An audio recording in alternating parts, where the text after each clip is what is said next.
All right, welcome everyone to this week Autonomy Talks. This week is a pleasure to have Professor Andreas Malikopoulos, who is the Terry Connor Kelly and John Kelly Career Development Associate Professor in the Department of Mechanical Engineering at the University of Delaware, where he is also the Director of the Socio-Technical Systems Center.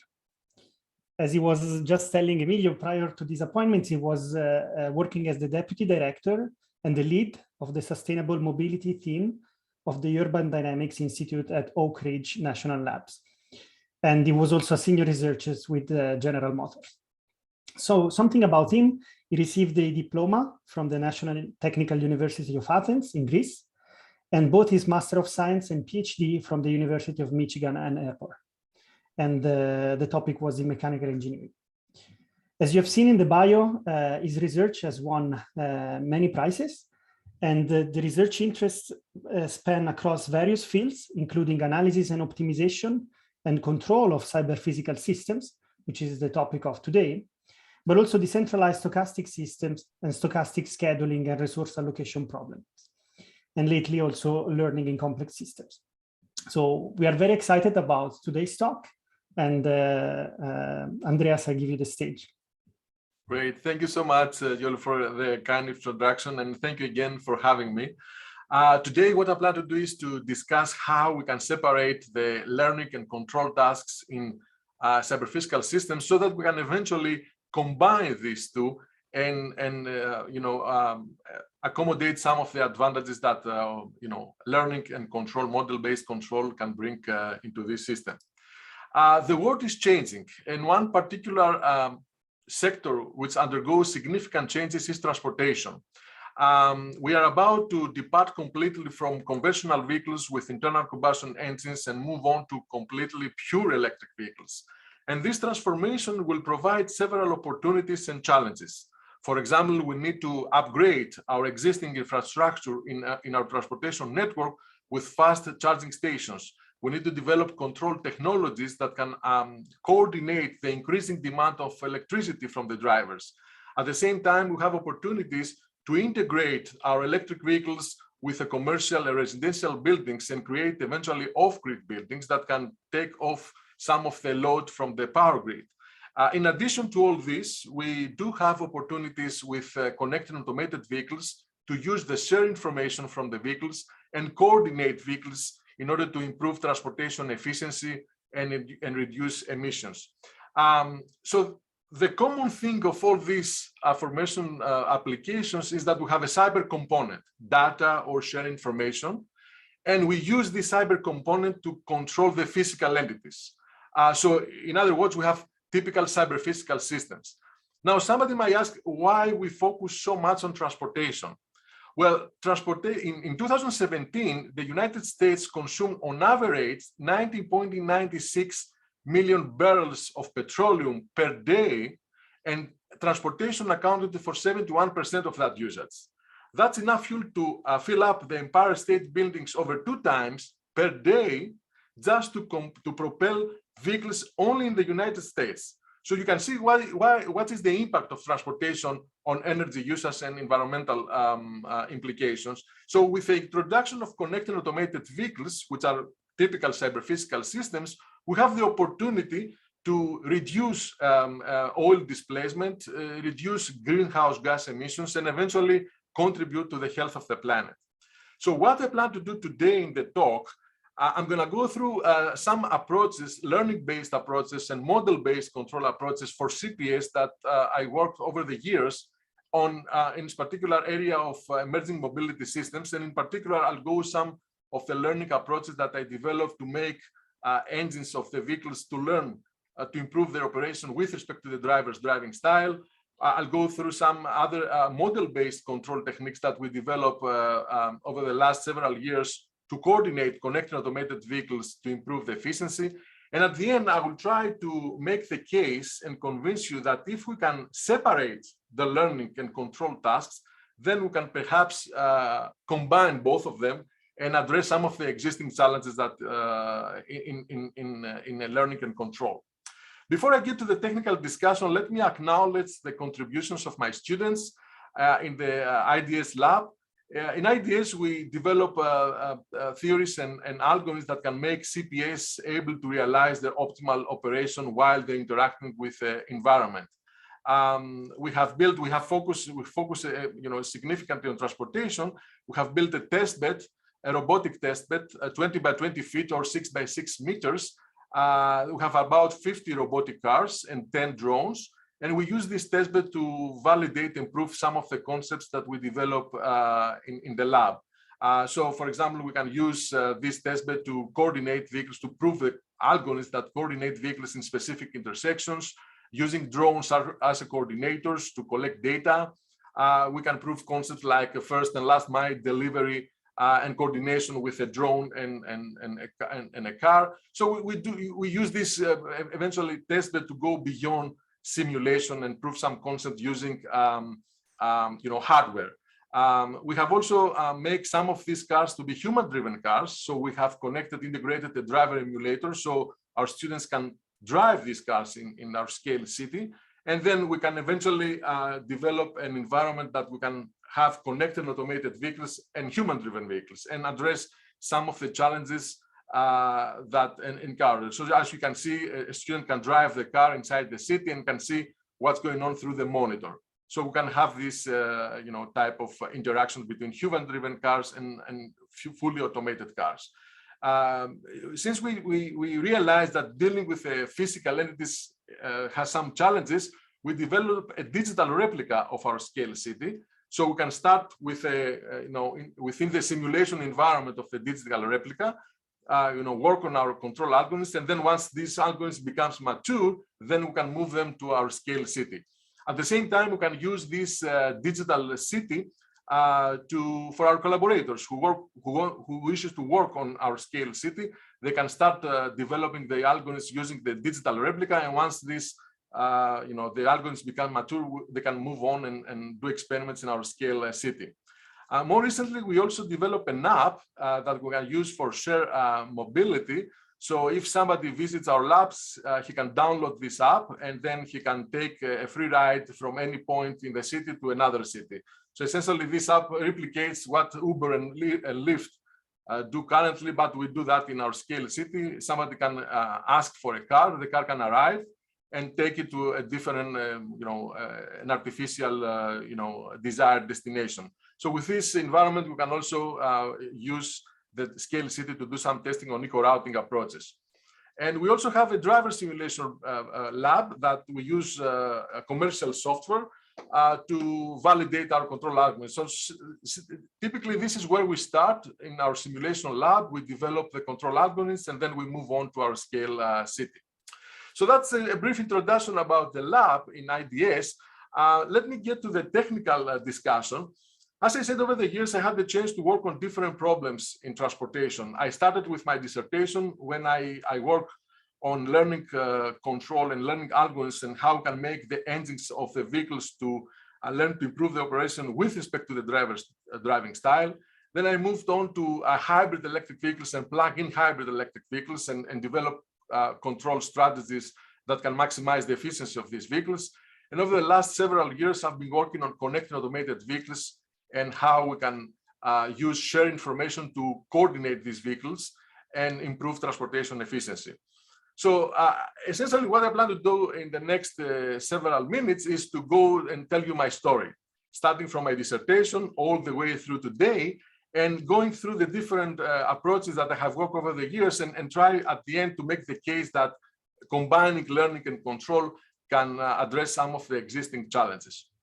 So the first chapter of this journey started in 2003 when I arrived in Ann Arbor, Michigan from Greece to start my graduate studies. At that time, Ann Arbor had about 11 inches of snow. So the first thing that they had to do is to buy long woolen sacks. The seventh thing that they had to do is to adapt my mentality onto football, transforming from soccer to football, and of course, learn to hate Ohio State University. And the third thing that I had to do is to find a topic for my dissertation. So I started working and reading articles and tried to identify an interesting problem. And then I came across on a common question that everybody was asking at that time: why we cannot achieve the miles per gallon posted on the window sticker? So I thought that this is an interesting problem to dig into it in my dissertation. When we buy a vehicle, especially here in the United States, the vehicle comes with a winter sticker from the Environmental Protection Agency, which has two estimates, a fuel economy estimates for highway and a fuel economy estimates for city driving. And most of the times we can achieve the fuel economy estimates for the highway driving, but we can barely achieve the the estimates posted for the city driving. So why is this the case? In order to understand engine operation, we need to look at the engine operating domain, which consists of the engine torque and speed, in combination with the brake specific fuel consumption maps, the BSFC maps, which is this contours that you see on the map. The BSFC map gives you the fuel consumption per unit power, right? So the way that OEMs optimize the engines today, they take the engine operating domain, they discretize to a finite, typically small number of steady state operating points. Steady state operating point is when you operate the engine at constant torque and speed. And then they find the optimal values of the several controllable variables of the engine, like injection timing, spark timing, EGR, VGT, you name it, with respect to these steady state operating points. And then they come up with a big map. And they take this map and they put it in the electronic control unit of the engine.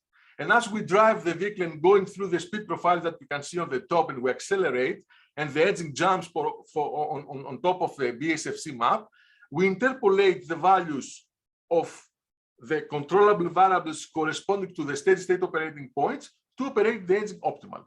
So this is how it's done. Now, some colleagues of mine at the University of Michigan at that time did some experimental work, and they find out the following. If we operate the engine at the steady state operating point, constant torque and constant speed, then the fuel consumption of the engine is constant.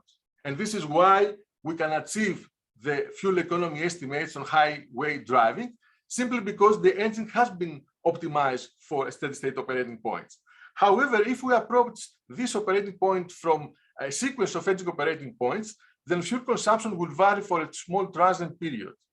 And moreover, if we approach this operating point from a different direction, then fuel consumption is associated with different values. So what's happening when we drive the car in a city, we operate the engine under this transient period where it has not optimized for. The engines have optimized for steady state operating points. So this is why we have the discrepancy between how we drive and what's the fuel economy posted for city driving. Now, to address this problem, to optimize the engine for all these different transients a priori is infeasible, simply because we have an infinite dimensional class of driving styles. Everybody drives different. So what I did in my dissertation, I focused on the engine operating point transitions. And eventually what I did, I modeled the engine operating point, the evolution of the engine operating point as a control Markov chain. And then I developed a controller which learn the transition probability matrix and transition cost matrix, and eventually formulate a stochastic optimal control problem that can give you a look-ahead policy, which is suboptimal, but optimal in this case because looking at 3 steps ahead of time is good enough for the engines, and eventually learn the optimal values of the engine controllable variables with respect to the engine operating point transitions. With this approach, the more you drive the engine, the vehicle, the better the fuel economy becomes for your driving style. We did several experiments, and we've noticed that we can achieve at least 9% improvement on the engines by just doing a better controls, making the engine to learn from the driver's driving style. Recently, I learned from the University of Michigan that the tech giant from Silicon Valley, who is leading on autonomous cars, has discussions to license this technology and eventually adapt it into their autonomous cars. So this project attracted considerable attention at that time on the big 3 in Detroit. Big 3 is the GM, Ford, and Chrysler. So eventually end up working for General Motors. When I went to General Motors, they were working on a new combustion technology, and they wanted to depart from the expensive piezoelectric fuel injectors and adapt this much cheaper solenoid fuel injectors. However, with the fuel injectors, with the solenoid fuel injector, we have injector-to-injector variation. As you can see this in the fuel injector curve, we have 4 different fuel injectors, and we have 4 different fuel injector characteristic curves at different cylinder pressure. So in this technology, they wanted to make multiple injections at between 2 and 4 and 5 milligrams. So it was really important to have to be able to command the desired fuel mass by the pulse width. So eventually the problem was to identify, while the engine is running, the fuel injector characteristic curve. And you might think that, okay, that's a very straightforward problem. What's the challenge here? Well, the challenge is that I don't have measurement. I cannot measure the fuel injector from the fuel injector inside the cylinder while the engine is running. I don't have this measurement. So I could use cylinder pressure, and I could also use a FU ratio, which is downstream in the manifold. So eventually I combined supervised learning techniques using data that I have from experimental validation of the fuel injectors in combination with some sort of adaptive control schemes. And I was able to learn the fuel injector characteristic curve in just a few cycles of the engine. That was the important thing. Once you fire up the engine, you should learn the fuel injection within a few cycles, which means in a milliseconds.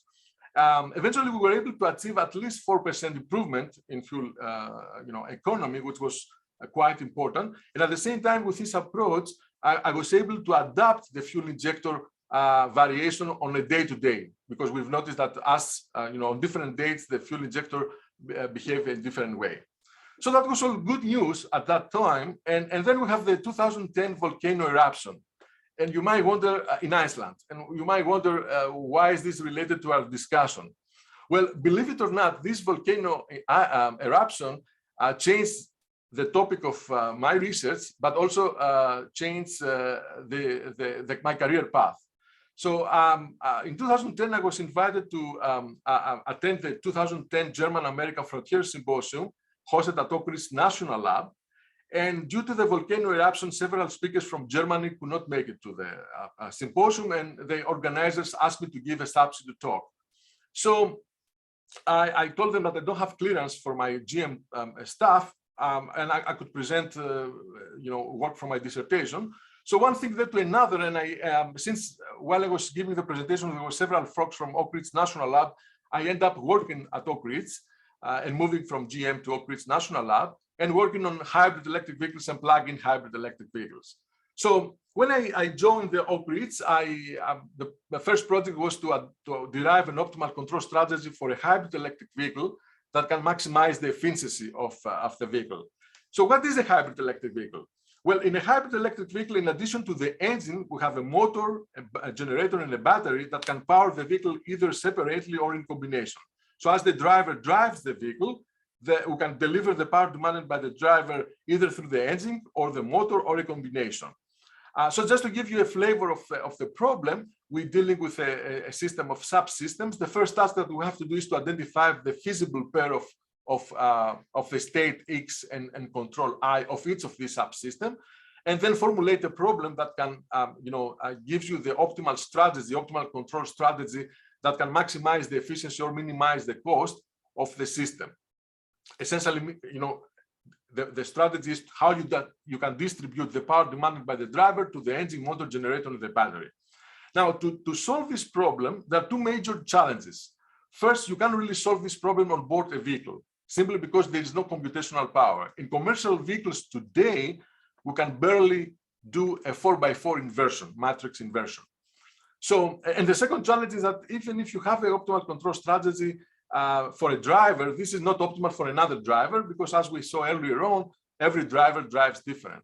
So what I did in this problem, I reformulated this problem as a multi-objective optimization. So I wanted to maximize the efficiency of each of these subsystems, and I solved this problem offline by deriving the Pareto optimal solution of this problem. So for each different realization of my system, I found the optimal Pareto optimal solution. And then I came up with a map, a Mibek map. And I operated the hybrid electric vehicle by interpolating this map. So eventually I show that if you operate the vehicle under this Pareto optimal solution, then we have the Pareto optimal control strategy, and this Pareto optimal control strategy minimizes the long-run expected average cost of the system. We did several simulations, and we sort of confirmed this result. We compared it with dynamic programming, and to solve this problem with dynamic programming, essentially we use Q-learning. So we drive the model of the hybrid electric vehicle over the same driver again and again. And once the control policy converts, then we use the Pareto control strategy by running the model one time, and we find the same solution. We validate this solution. We implement this solution in our demo vehicle, in Audi A3 plug-in hybrid electric vehicle, e-tron. And we've noticed that we can beat Audi's controller by at least 12%. That was an implementation that we did recently in an Rpi Next Car project.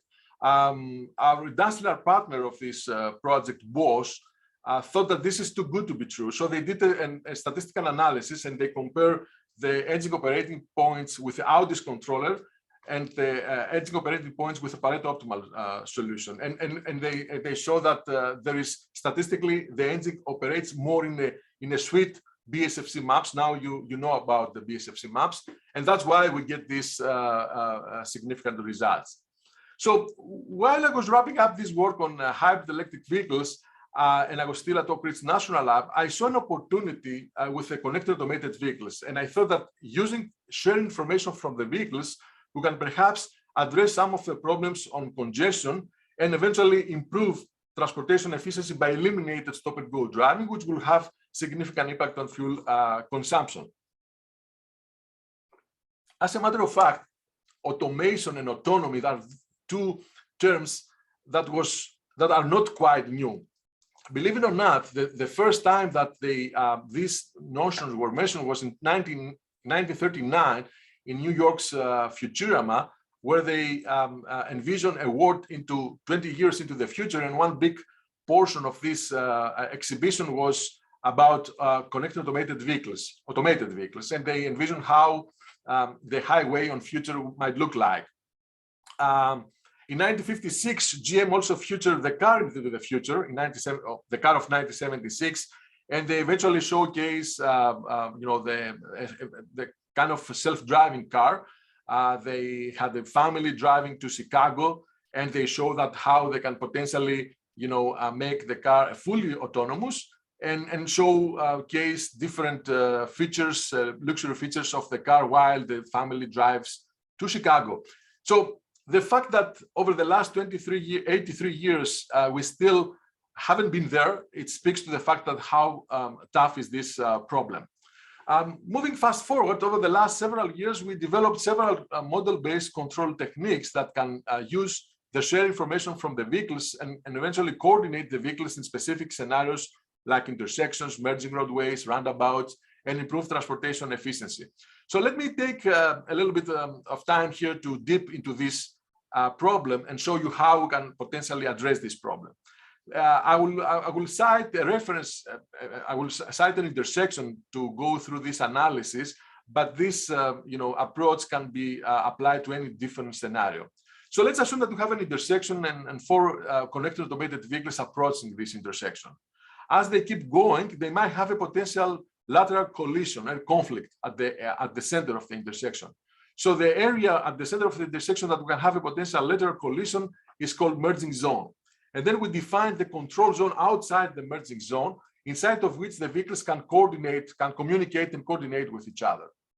So the problem here is that as the vehicles enter the control zone, to share information and coordinate so that they can cross the intersection without stop-and-go driving and without any collision. So eventually, if you think about it, the first step that we need to do is once the vehicle enters the control zone, to derive the timings that will be entering and exiting the merging zone and the time that exits the control zone, so that to maximize the throughput of the intersection, right? And then once we fix these times, the second task is to derive its optimal acceleration, deceleration in terms of fuel consumption. So if you think about it, essentially we address two problems.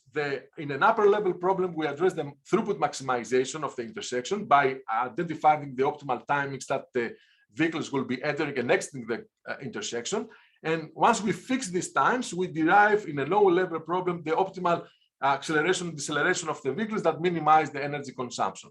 Now, what I'm going to show you in the next few slides is that by starting with the analytical solution of the low-level problem, we can reformulate a new problem that can address both problems at the same time. Why we want to do that? As I will show you in a little while, the analytical solution of the low-level problem becomes really tedious and to the point that we can't really solve this on board the vehicle. So we need to bypass this difficulty by reformulating a new problem, equivalent new problem that can give the solution of both problems. So the first task that we need to do here is to model its vehicle as a double integrator, where P is the position of the vehicle starting at the entry of the control zone, V is the speed of the vehicle, and U is the control input, acceleration and deceleration. SI is the distance of the vehicle I from the preceding vehicle K. So you can think of SI as the proximity sensor of your vehicle. Now, somebody might ask, hey, you know what? This is just a double integrator. This is too simple to capture the model dynamics of the rear vehicle. And that would be a fair argument. And that would be actually my argument at the end of the presentation when I will try to make the case about model-based control and the potential gaps. So what we plan to do here is now to solve this problem on board the vehicle in real time. So we will derive an optimal control input, the optimal trajectory of the optimal control input, acceleration, deceleration, and then we use a PI or PID controller, a low-level controller, to track this optimal trajectory. So eventually we translate the optimal control problem to a tracking signal problem. And this is a typical approach that the OEMs follow currently to cruise controllers. Now, the next step into the process is to identify the bounds of the control of the states of our system as designated by the physical constraints. So, for example, for each vehicle, we have a maximum acceleration and deceleration capability. We need to capture this in our modeling framework. And for each, from the time TI naught that the vehicle enters the control zone until the time TIF that the vehicle exits the control zone, we need to impose some speed limits within the control zone. Now, the next step is to impose the safety constraints. One of the constraints is the rear end collision constraint, when we impose that each vehicle I needs to maintain at least a distal delta from the preceding vehicle K throughout the control zone, from the time TI naught until the time TIF. And keep in mind that delta I is also a function of the speed of the vehicle. And then the next safety constraint is the lateral collision constraint, when we make sure that there's no lateral collision at the merging zone. Now, once we get this done, then we can formulate the problem, which is minimizing the L2 norm of the control input from the time TI naught that the vehicle enters the control zone until the time TIF that the vehicle exits the control zone, subject to the boundary conditions and dynamics, states, control, and safety constraints. Now, somebody might argue here that, hey, you know what? You told us that you're going to minimize energy consumption, but now you minimize the L2 norm of the control input. Well, by minimizing the L2 norm of the control input, acceleration, deceleration, essentially we minimize transient engine operation. As you saw in the first part of the talk, by minimizing transient engine operation, we have direct benefits in fuel consumption. And this is what we plan to do here. Now, to address this problem, we formulate the Hamiltonian analysis. And if none of the state, control, or safety constraints become active, then we have a very nice closed form analytical solution where the optimal control input is an affine polynomial of time. The optimal speed of the vehicle is the nice quadratic polynomial of time. And the optimal position of the vehicle is a cubic polynomial of time. In this case, A, C, D, and E are constants of integration that we can compute from the initial and final conditions of the vehicle at the control zone. Now, this is all good, as I said, if none of the constraints become active. However, if any of the state, control, or safety constraints become active, then things are getting complicated. And let me give you a flavor of the complication. So here's the case that we have the fully unconstrained arc from TI naught to TIF. This is the closed form analytical solution that I just showed you. Now, if any of the state, control, or safety constraints becomes active, then what we need to do is we need to piece the unconstrained and constraints arc together to satisfy the Euler-Lagrange equations along with the boundary conditions and solve an algebraic set of equations, nonlinear equations, at the same time. This essentially results in departing from any lack to have a closed form analytical solution, and we seek numerical solutions like the steepest descent and so forth and so on, which means that we cannot really solve this problem in real time. And just to give you another flavor of the complications that might occur in this case, if, let's say, we derive a solution, then this new solution might hit another constraint down the road. So we need to repeat this process all over the place. So just to give you a sense of the complications, let's consider this re-end safety constraint, right? If this re-end safety constraint becomes active, then this will impose discontinuities on the influence functions. And to address these discontinuities, we need to adjoin the partial derivative of the re-end collision avoidance constraints with respect to the states by a set of Lagrange multipliers and solve this problem at the same time. As you can imagine, that this is not a problem that you can, of course, you cannot really have a closed form solution. You seek for an numerical solutions which cannot really solve in real time on board a vehicle. So to address this problem, here's the idea. We start first of all with the analytical solution of the unconstrained case. If you remember, this is the cubic polynomial in time of the analytical solution when none of the constraints become active, right? And if you look at this, this is from the entry of the control zone of the vehicle until the exit of the control zone, right? We can make three observations about this polynomial. First, this is a real value function of time. Second, this is differentiable. And third, this is a strictly increasing function. Which means what? Which means that this is a one-to-one function. So which means that we can find the inverse function. As a matter of fact, we can use the Cardano's method and compute the inverse of this polynomial. And we call this inverse time trajectory. So the time trajectory of the vehicle gives you the time of the vehicle with respect to any position within the control zone. Now, if we take this time trajectory and evaluate it at the exit of the control zone, right, then we can play around with the phi's and shape this time trajectory. So essentially, by adjusting the phi's, we can minimize the time that the vehicle exits the control zone, and we can also, change the shape of this. Now, if we have the time trajectories of all the vehicles inside the control zone, let's assume, for example, that some of the existing, some of the black lines that you see now on the plot are existing vehicles inside the control zone. These are the time trajectories. So once the vehicle enters the control zone, what it has to do is to draw the time trajectory to avoid intersecting any of the existing time trajectories to minimize the time that they exit the control zone.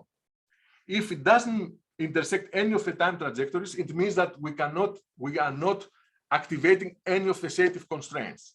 So once the vehicle solves this problem, then it can inverse back and get to the polynomial of the position, which is the solution of the low-level problem, the analytical problem that we discussed before. So with this approach, conceptually, you can solve both problems at the same time. You derive the optimal time trajectory, you minimize the time that you will be exiting the intersection, and then you inverse back, you don't activate any of the state control or safety constraints, then you inverse back and boom, you have the optimal acceleration, deceleration for this minimum time. So just to put this in context, in mathematical context, again, we start with a polynomial, the cubic polynomial of time. We evaluate, we use Cardano's method and we inverse this polynomial and we have the TPI, which is the time trajectory, and we evaluate the time trajectory at the exit of the control zone, when the position of the vehicle is at the exit of the control zone. So now we have a new function, Fi, which is a function of the phi's, right? And what we need to do is to compute the optimal phi's that give us the shape of the time trajectory that minimize the time that the vehicle will be exiting the emerging zone. But before we solve this problem, we need to make sure that we satisfy all the boundary conditions of the problem. So the position of the vehicle at the entry and exit of the control zone, the speed at the vehicle at the control zone, these are all boundary conditions, the value of the influence function at the exit of the control zone, and the position at the entry of the merging zone. And this will constitute a set of equality constraints in our problem. At the same time, we need to make sure that we don't violate the maximum and minimum speed limits the maximum and minimum control inputs along with the safety constraints. Remember, we want to find a solution that doesn't activate any of the safety and control constraints in order to inverse back and have the unconstrained solution of the problem. So with this in mind, we can formulate the problem by minimizing the time trajectory evaluated at the exit of the control zone, subject to the state and control equality and inequality constraints. And at the same time, we allow the vehicle to change lane by incorporating all the phi's that are feasible and consider the occupancy set of the all other lanes. Now, the question here is whether we can solve this problem in real time, right? It turns out that the objective function of this problem is convex function, and at the same time, all the equality and inequality constraints are all affine convex functions, which means that if we apply directly the Slatter's weakest condition, we can show that this problem there's no duality gap on this problem, which means that we can solve easily in real time. We developed this framework and variations of this framework in several applications.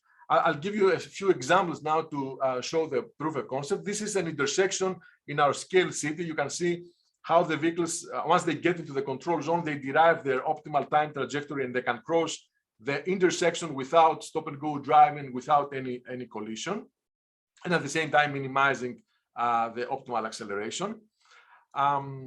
We also develop a variation of this framework into a corridor in our scale city that includes an intersection, a merging roadway, and a roundabout. So you can see as the vehicles moving within our scale city, they can coordinate and cross all these conflict points without stop and go driving and without creating congestion.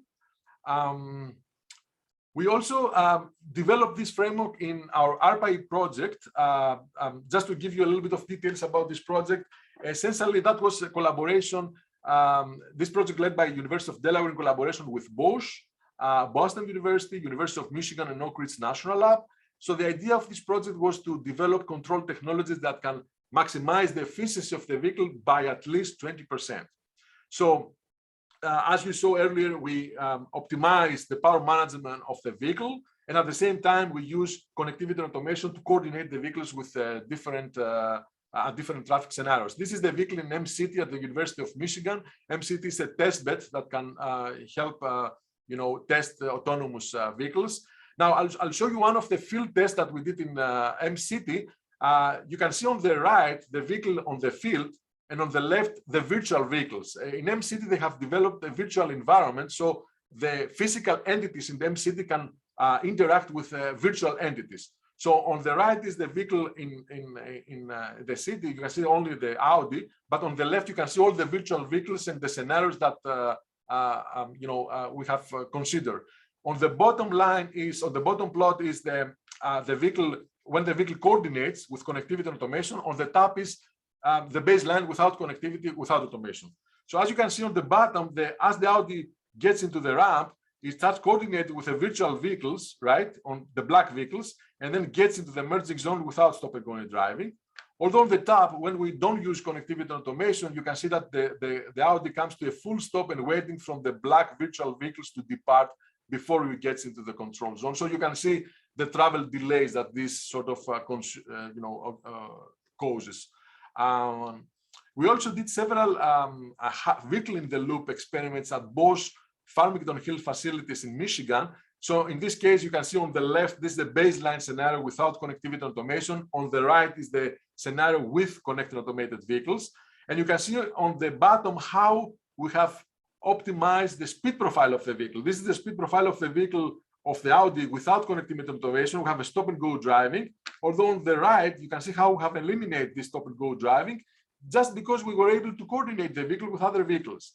So this is the test. In this particular case, we lock the Audi on the chassis dyno at Bosch, and then we drive it through a virtual environment inside the M-City.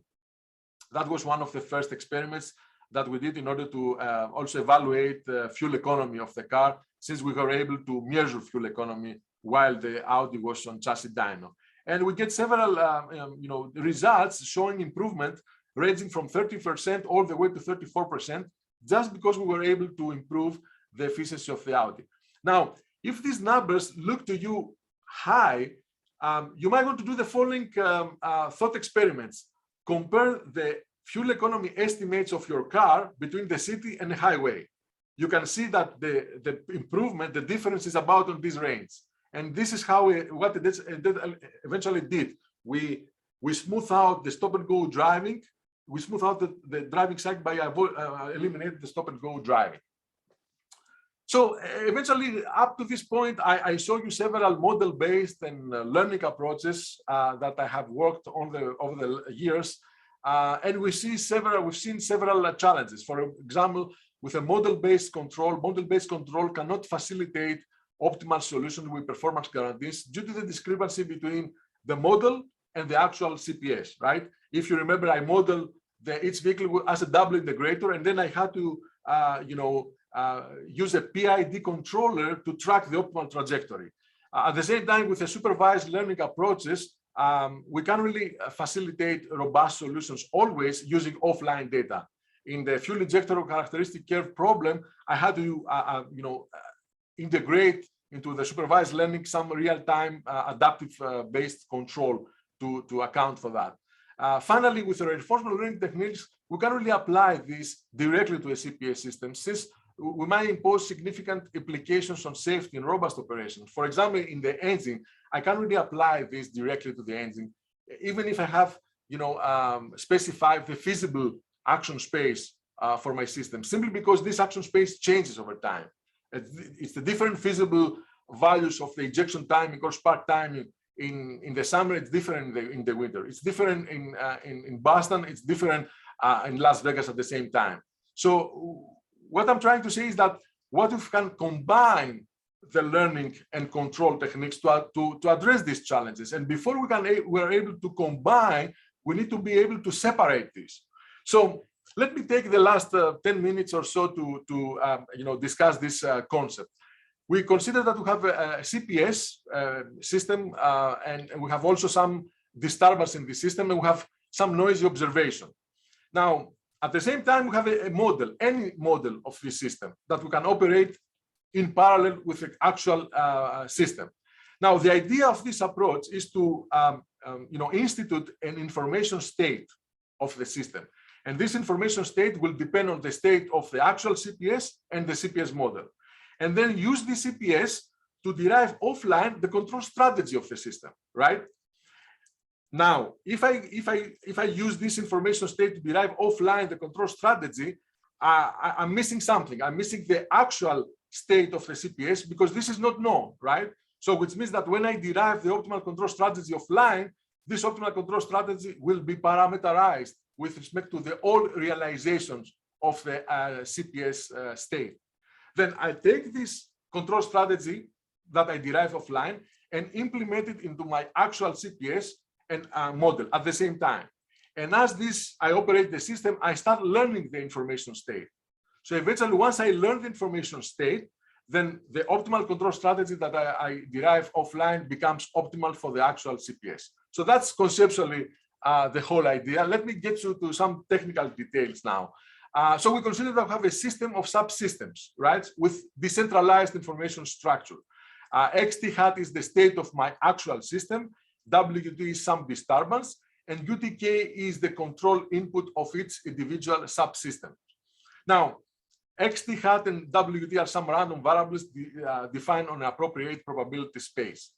Then I consider that I have some noisy observation of my subsystem. So every subsystem can observe the state of the system with some sort of noise. And ZTK is the random variable corresponding to this noise, defined again on some appropriate probability domain. Now, the problem here is to derive the optimal control strategy of a system that minimizes the expected total cost of the actual system, where the CT is some sort of measurable cost function.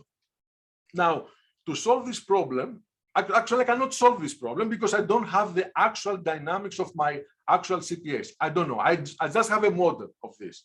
So typically what we use in a model-based control, we will use this model to derive an optimal control strategy for the actual CPS.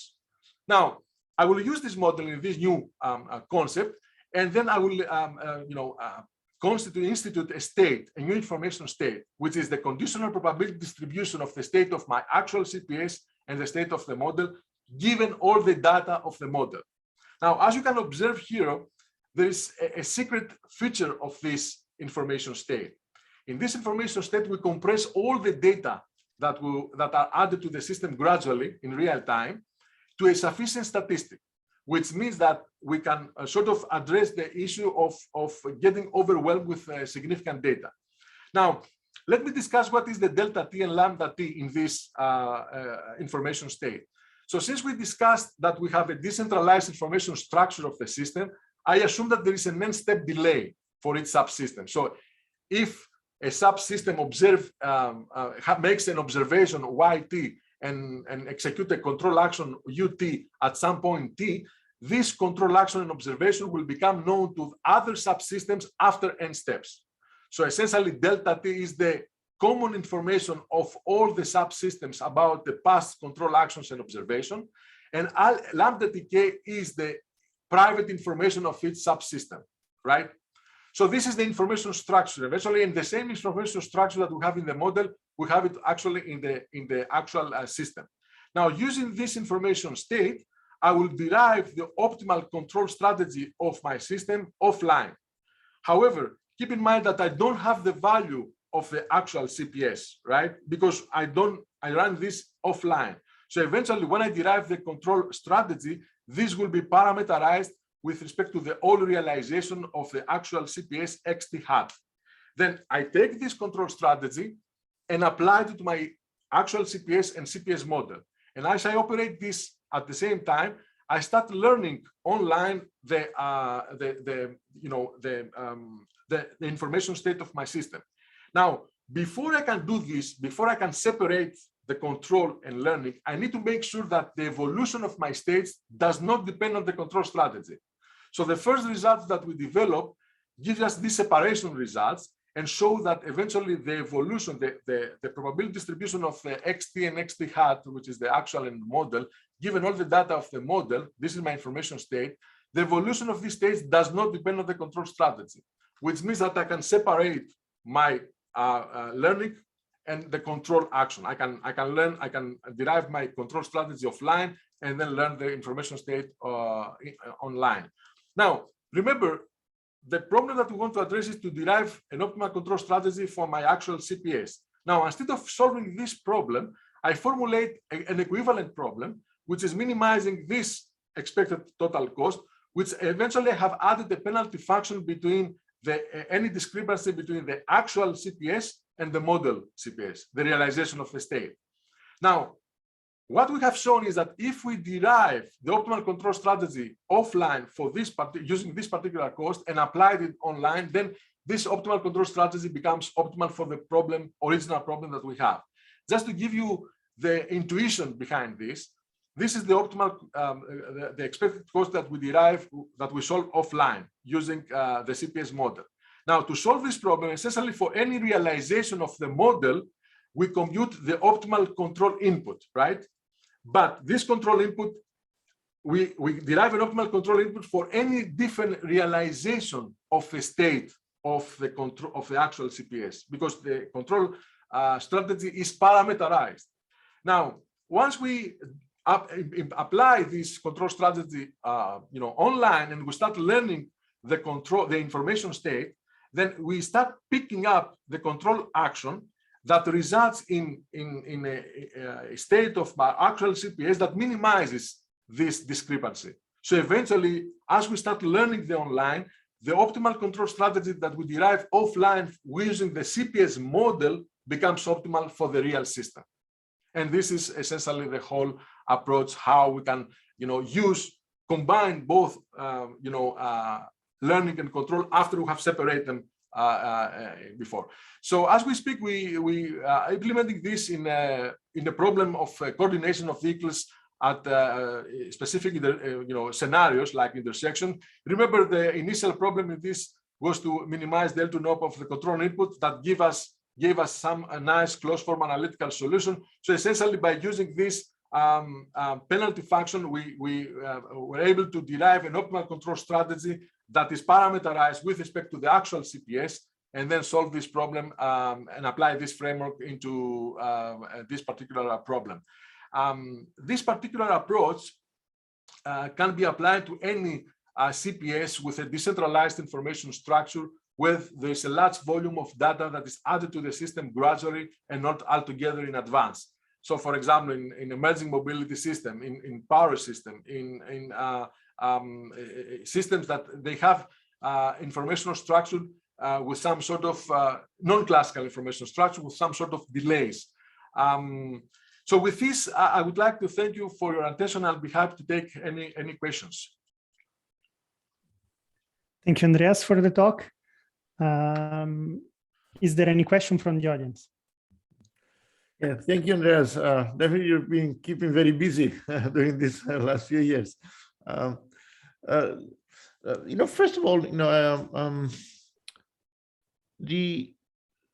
so the approach that you showed for the intersections, right? So, you are aiming at increasing efficiency, like a throughput through the intersection, right? Essentially minimizing the time that each vehicle uses the common resource, in a sense, right? If I understand correctly. Now, and even though the videos are impressive, I would be a little bit scared of sitting in one of those cars. The relative speeds at which these cars will cross one another are pretty high. So any thoughts about robustness, or, what is the room for error? What if, yeah, the algorithm works, but then one of the cars get a flat tire or something, right? That's a great question. Absolutely. And this is a big, debate going on. For example, just to put this in a context, this can be also automated vehicle. It doesn't have to be autonomous vehicles. Imagine that you have activated your cruise controller, and then your cruise controller takes you through the intersection. You can just have the wheel of the vehicle. But your question is valid. I mean, even myself, work, right? Yeah, because probably you assume that you follow a certain trajectory. Exactly. I mean, and actually, as we speak, one of my students uses Gaussian process to address this uncertainty. Because in this particular case, the problem is deterministic. We derive the optimal trajectory of the vehicle, and the vehicle just executes this trajectory. But we assume that we have perfect communication from the vehicles. We didn't assume any errors or delays in the communication. We didn't assume any errors or delays from the GPS signal. So your question is valid. But even though, if you consider the uncertainty, we eventually solve a robust optimization problem so that you can make sure that you are robust, still, there might be some individuals who might not feel comfortable getting to a vehicle and let the vehicle crossing them through intersections or other scenarios. Now, what you can do in this particular case, the scenario is really aggressive, but you can relax the distance between the vehicles. So you can make it more, you can make it you can keep a distance between the vehicles, a higher distance that can give you a sense of sensitivity. You can use this approach in other applications when you have pure unmanned robotics cars, and they transfer, items, products, like say big storage, in Amazon. Then they have multiple robots that they move around, and you have to have a very smooth transition. You can use this approach in this setting, or in fully autonomous unmanned vehicles in other particular, I don't know, military scenarios. Eventually, in a commercial transportation can happen as long as you can still maintain very safe critical domain between the vehicles that cannot by any means sacrifice any of the safety constraints. This is a valid constraint, and I definitely see this. Even myself, we have created some simulation videos that are really aggressive, and some videos which are really relaxed. So you can allow only one vehicle at the intersection at the line. So you can make it very conservative and allow that only one vehicle at the merging zone at the time. Of course, this has some implications, because now you make it very conservative, and you might have start building up the traffic behind the merging zone. Right. There's always a trade-off. Yeah, but that's why actually this is work that I did some time ago. if you are thinking of what are, in a sense, the fundamental limits to throughput in urban traffic, right? And while considering robustness to these things, like imperfect execution of maneuvers and, or possible failures, things like that, right? So something that I was thinking about, and we wrote some paper a few years ago about these things, is what if instead of intersections, so the problem is the level crossings, the intersections. What if you have roundabouts instead? Mm-hmm. That may actually, because on a roundabout, you are, instead of having paths that are crossing one another, all the paths are kind of like parallel, right? And then you're just merging. Yep. So relative speeds are lower and you could be better, more robust to this kind of uncertainty. So absolutely. So, and especially like redesigning a city may be hard, right? But if you're thinking about Amazon and things like that, maybe designing the paths in such a way that you have more roundabouts than intersections, in a sense, would be interesting. And you do have roundabouts in your city, right? So you're absolutely correct. If we consider roundabouts, the problem becomes, at least from the safety perspective, a little bit more. At least the passenger doesn't have this anxiety that can. Right.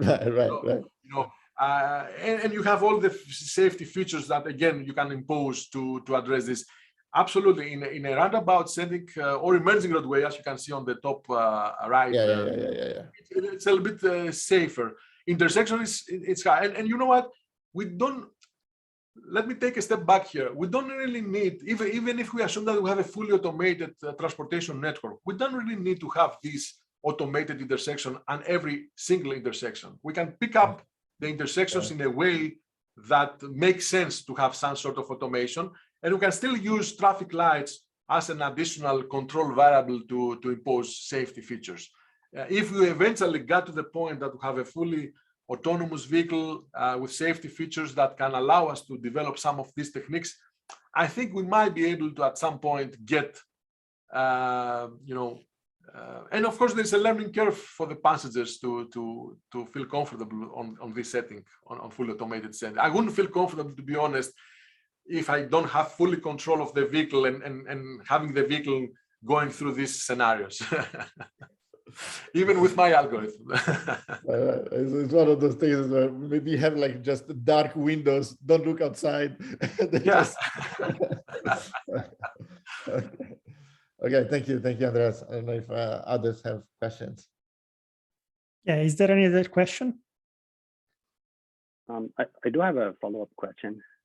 Yeah, Milad, go ahead. So in the intersection problem, if there are too many vehicles that want to use the intersection, then I would assume that queues would start building up.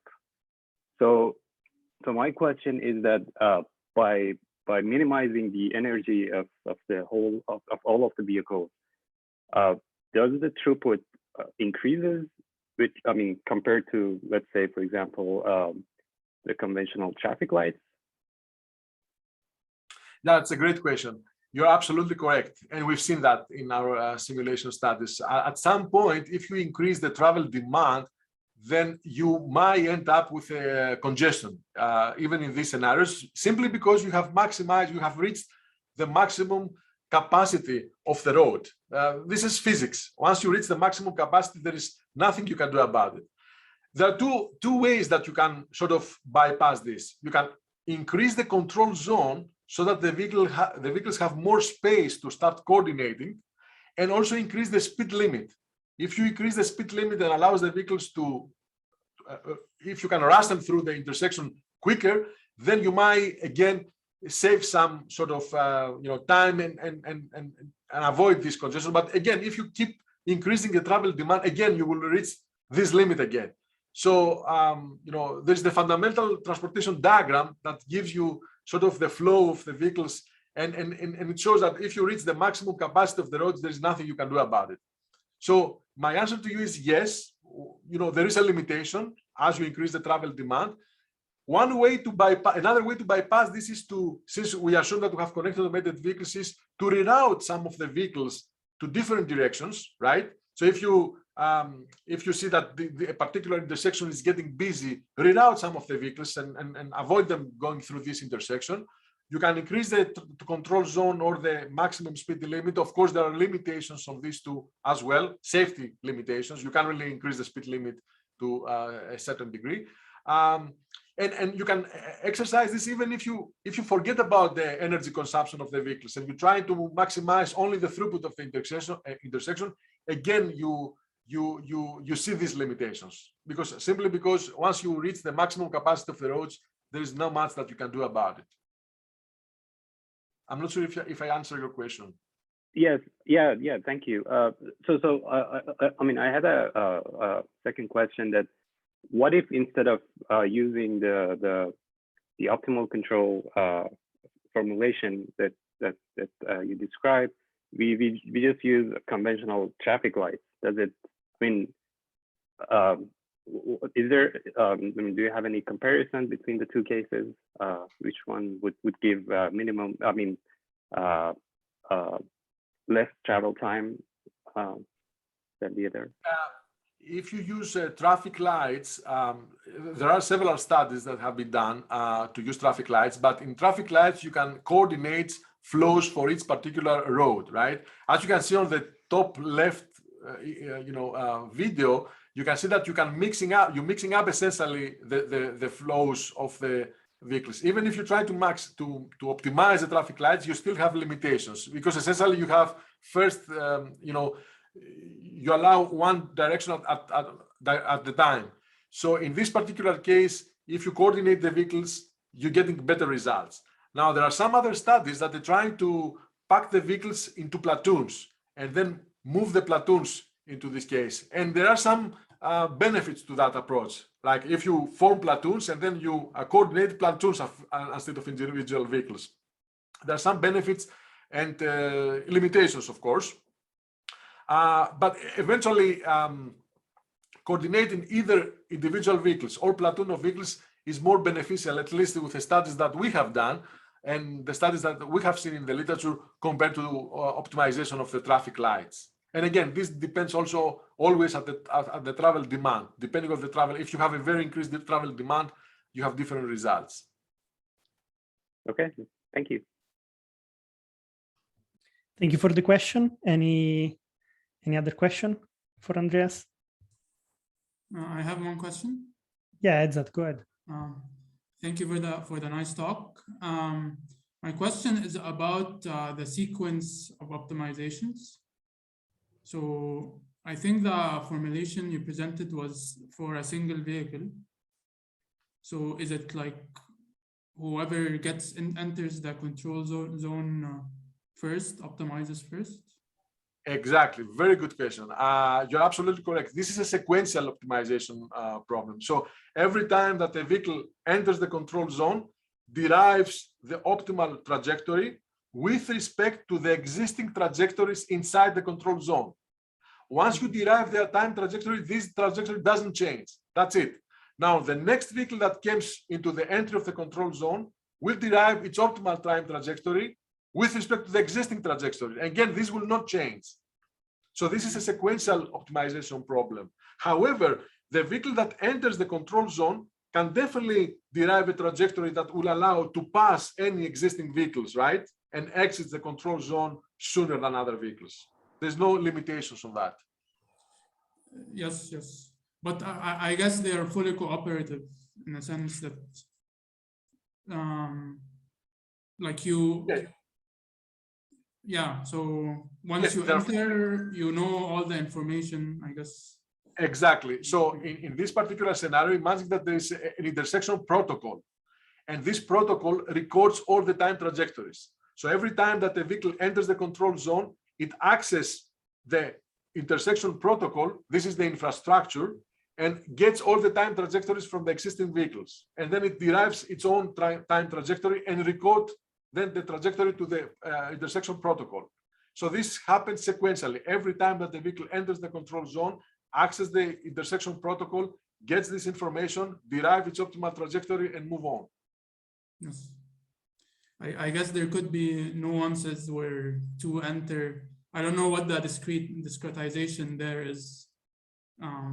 Great question. Is there some robustness to who enters first? Yes, great question. I'm glad that you asked. If we have two vehicles that enter the control zone at the same time, then there's no, one way, there's no single way to decide. We flip a coin. We flip a coin, and then each of the vehicles will assign, take the, compute the time trajectory first, and then the other vehicle. So that's the way that we approach this. Yes. Thank you. And of course, this is, to put this in a context, if you would solve this in a centralized way, right? I mean, if you will have to reroute some of all of the vehicles every time that a new vehicle enters the control zone, which is practically doesn't have any meaning, right? Yes, no, that makes sense. I agree. Thank you. Thank you for your question. Right, great discussion. We're running a bit over time, so I think if you have further questions, Andreas left his email in case you want to reach out. Thank you very much again, Andreas, for the great talk. It was great seeing the journey. Thank you again for having me. Good to see you, Emilio. Hope to see you soon sometime in person when we get back to normal. Good to see you too, Andrea. Thank you very much. Thank you very much, and good luck for the next steps.